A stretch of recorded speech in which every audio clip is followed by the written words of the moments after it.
자, 일본이 1989년부터 경제 징조가 좀 안 좋아졌습니다. 85년입니까? 프라자 합의를 하고 엔화를 절상시켰죠. 굉장히 높게 절상시켰죠. 미국이 압력을 넣었습니다. 너네들 미국으로 다 수출해 먹고 살지 않냐? 그래서 너네 지금 환율 조작한다. 엔화를 절상시켜라. 독일에도 압력을 넣었어요. 그래서 엔화와 마르크화가 절상이 좀 많이 됐습니다. 그러다 보니 수출이 잘 안 되지요. 일본이 그러다 보니까 이 일본 은행이 이제 돈을 많이 빌려줬습니다. 중앙은행이 각 은행 보고 돈을 무제한으로 풀어주고, 그때 수출로 쌓아놓은 돈이 많았죠.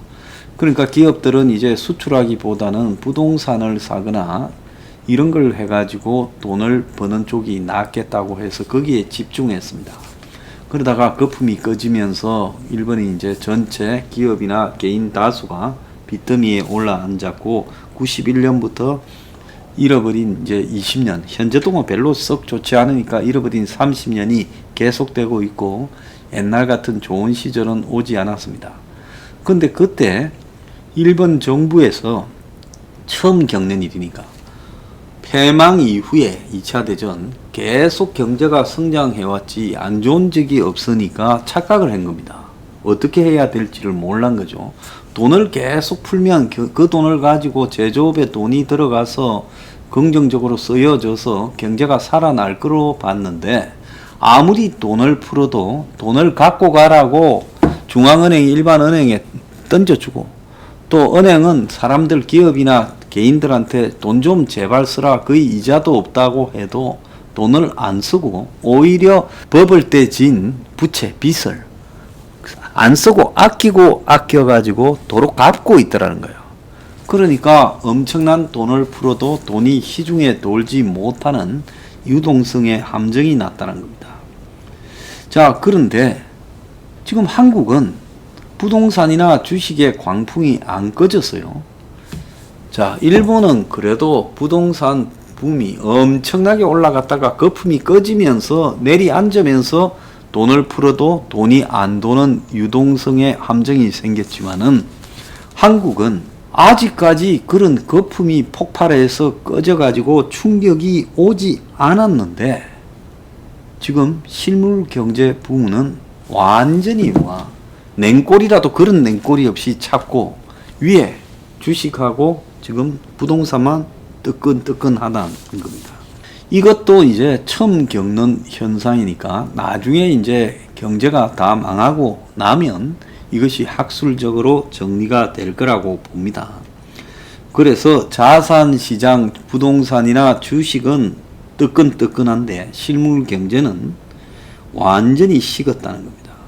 정시 부동산 랠리에도 상장사는 실적은 바닥이다는 거예요. 회사가 기업을 돌려서 운영해서 나오는 매출이나 순이익은 바닥이라는 거예요. 정부가 돈을 엄청나게 풀었지만은 서민 지갑은 완전히 닫혀 있고, 그리고 지갑에 돈도 별로 없다는 거예요. 기업들은 돈이 들어오면 절대 쓰지 않고 현금으로 다 이렇게 쌓아두고 있고, 은행에 대출도 좀 있으면 못 낼 거니까 낼 수 있을 때 많이 내라고 기업들이 은행에 지금 대출을 전부 받아가지고 그 대출을 딴 데 투자하는 게 아니라 다시 은행에 예금을 시켜놓는 우스꽝스러운 모습까지 나오고 있습니다. 그러니까 돈이 많아도 돌지 않는 유동성의 함정이 지금 진행되고 있어요.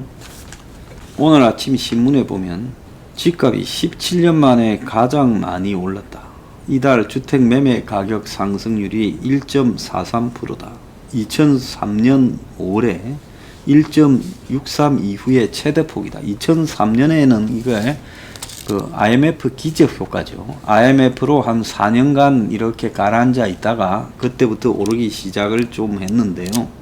자, 그래서 집값이 다시 폭등하고 있고, 또 전세 대책에도 불구하고 여전히 지금 서울의 전세값이 폭등하고 있다. 지난주에만 0.61%가 상승했다. 한 주에. 비현실적인 전세 대책이 전세값을 자극시켜서 광진, 강남, 송파 등 가파른 상승을 하고 임대차법 후유증이 점점 커지고 있고 감정원의 가격 지표가 지금 신뢰를 의심받고 있고 정부가 감정원의 통계를 개선하겠다 이런 말까지 하고 있습니다. 또 다른 한편에서는 2030이 서울 아파트를 연끌 대출이 작년에 2배 30대가 26,354건으로 가장 많고 20대도요 지금 2,933건으로 그 전에에 비해 가지고 2.2배나 늘어났다고 합니다. 자, 그래서 이제 이런 젊은 사람들이 집을 살 때는 부모가 좀 도와준다 해도 완전히 비싼 집은 못 사니까 서울 시내에 어디 가면 좀 싼 데가 있나 해서 노원 같은 이제 좀 싼 아파트 있던 지역에 매수 수요가 몰린다는 거예요. 그래서 노원의 아파트 값 상승률이 15.7%로 서울 상승률 1위를 차지해 강남구의 6.36%의 2배가 된다는 거예요. 그래서 노원의 이 상계 7단지에 그야말로 한 20평짜리 실거래가가 6억에서 7억 5천으로 뛰었다는 겁니다. 노원 외에 강북, 구로, 성북, 검천 등이 집값 상승률이 두 자리 10% 이상 뛴 거예요. 그래서 이 정말 미쳐도 정말 다 골고루 미쳐가는 형국이 나타나고 있습니다. 돈이 이 실물로 깔리지 않은 채 그야말로 지금 이 부동산과 주식만 가고 있어요. 자, 이런 속에 벼락거지하고 비투가 늘어나고 있다고 또 언론이 지금 기사를 쓰고 있어요. 자, 벼락거지란 말이 요즘 유행을 하는데 성실하게 직장 생활을 하고 월급을 저축했는데 집값이 폭등하고 전세난이 겹치면서 전세는커녕 월세로 전락한 사람을 비하해서 한순간에 부자가 된 걸 벼락부자라는데 한순간에 거지꼴이 됐다라고 벼락거지라고 말을 한다. 영이 이런 지금 보도를 했고 조선일보가 2040 회사원의 씁쓸한 주식 강풍 해가지고 월급만 보다 벼락거지 주식만 본다고 지난 토요일날 기사를 조선이 썼습니다. 열심히 일해 월급 저축했지만은 집값 폭등하며 월세 난민으로 전락해서 주식으로 돈 불려서 집 살 거라고 한다는 거예요. 그래서 실제로 최근에 좀 전반적으로 오르니까 오른 상승의 장에서 1, 2천만 원 벌은 젊은 직장인들이 많이 있어요. 돈이 지금 눈이 뒤집혀가 환장을 했습니다. 원래 카지노나 도박장에 가서 돈을 딸 때도 처음에 좀 따가 그 맛을 못 잊어서 결국은 끝까지 가다가 다 틀어먹지요.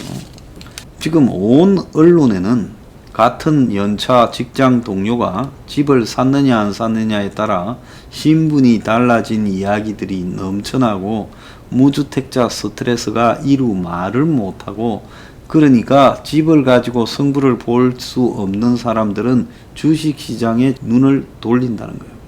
그래서 직장 다니면서 주식 안 하면 거의 바보 취급당하고 두세 명만 모여도 주식 이야기를 하고 그런데 이제 젊은 직장인들은 부동산은 넘사벽이니까 주식이 현실적이니까 소액 자금으로 주식을 해가지고 아무리 월급 많이 받아봤자 그 월급으로는 전월세 못 면하니까 주식에 좀 잘 올라타면 그걸로 아파트 살 수 있지 않겠냐. 그래가지고 주변에서 부모 친지를 비롯해서 갖가지 경로로 돈을 끌어모았다가 아파트를 샀다가 수억 원 차익 봤다 하면 나는 그 정도는 할 능력이 안 되더라도 지금 주식으로 몇 천만 원이라도 벌자고 지금 광풍이라는 거예요. 그래서 9월 말 현재 주식거래 활동 계좌가 3,370만 개. 전 국민이 주식하는 나라다. 올해만 해도 14%로 늘었고요. 휴대폰으로 주식 사고 파는 사람도 2배 늘었다는 겁니다. 자, 최근에 이게 이제 코스피가 올라가면서 점점 더 이렇게 돼가고 있고 정권 거래소의 수입이 올해 2배가 작년 2배가 될 거라고요. 정권 거래소라는 것은 팔고 사면서 정부가 떼는 세금인데요. 그래서 올해 정시 거래액수가 5,100조 원입니다. 팔고 산 돈이요. 그래서 거래소의 수입이 9조 원쯤 될 거라는 거예요. 자, 그런데 이런 게 지금 어떤 현상을 낳고 있는가 하면 지금 일터에서 근로 의욕이 꺾어진다. 그래서 회사에서 승진도 지금 둘째 문제다. 부부가 맞벌이로 열심히 저축만 하다가 그냥 우리는 저축해서 앞으로 집 사겠거니 생각하고 부동산 기회를 못 잡은 사람들은 집을 산 사람들한테 맞벌이 해봤자 소용없다고 박탈감을 느낀다는 거예요. 무주택 직장인들은 이제 집을 못 샀으니 나는 주식으로 승부 건다고 그냥 위에서 내 주식 한다고 회사에서 눈치 주거나 말거나 관계없이 지금 주식에 다 빠져 있다는 겁니다. 그래서 회사가 주식할 자금 대주는 곳으로 이 물주로 생각하는 경향도 있다는 거예요. 아침에 8시 50분이 되면 회사 직원들이 다 화장실로 간대요. 9시에는 7층에 회사 7층에 80개 좌석 가운데 10개 비어있고 그러니까 9시에 주식시장이 열리니까 그때 빨리 이렇게 주문하려고 하는 거죠. 주식을 이제 전날 밤에까지 뉴스 보고 판단했다가 오늘 오를 것 같으면 빨리 사고 또 좀 많이 올란 거는 오늘 내려갈 것 같으면 빨리 팔고 하려고 전부 대기하고 있다는 겁니다. 업무 시간에 주식하면 어쩌냐고 위에서 이야기를 해도 화장실 간다고 하고 요리조리 빠져나가고 그냥 대충 일하고 이제 월급 받아서 주식하고 이러겠다고 하는 걸로 밖에 안 보인다는 거예요. 이 대기업에도 마찬가지라는 거예요. 그래서 대기업에도 아파트 주가 급등 이후에 이제 회사 다니는 일에 대해 의욕을 상실하고 주식하는 쪽으로 다 쏠려가고 있다는 겁니다. 월급 아무리 많이 받아봤자 그거 갖고 집 사기는 쉽지 않다는 거예요. 공부 열심히 해가 남보다 훨씬 좋은 직장에 입사했지만은 그래서 그게 이 남보다 더 나은 권리라 생각했지만은 월세 난민이 전락하고 보니 인생이 다 허망하더라. 그래서 주식해서 벌어서 아파트 매수 종잣돈 벌겠다는 거예요. 그래서 불로소득의 가장 위험한 부분이 뭔가 하면 주식이나 이런 부동산을 해서 돈 벌면요. 노동을 통해 가지고 땀 흘려 돈 벌지 않았기 때문에 노동의 가치가 떨어지죠. 그런데 지금 한국처럼 실물 경제는 냉골이고 주식 부동산만 뜨끈뜨끈하면 이거는 언젠가는 이 격차 때문에 그야말로 한번 거품이 꺼질 거고 그때는 이제 자살 이혼부터 사회적 후유증이 젊은 사람들한테 이제 멀쩡한 대기업 다니는 사람들한테도 이게 어마어마할 건데 이걸 어떻게 해결을 하냐. 지금 우리 사회가요. 옛날에 그 젊은 사람들이 암호화폐 많이 한다고 난리가 났었는데 이제는 그때는 그래도 일부였습니다. 이제 이건 멀쩡할수록 더 이 짓을 하니 수습 불가능한 상황이 왔다. 누가 나라 꼬라지를 이렇게 만들었습니까?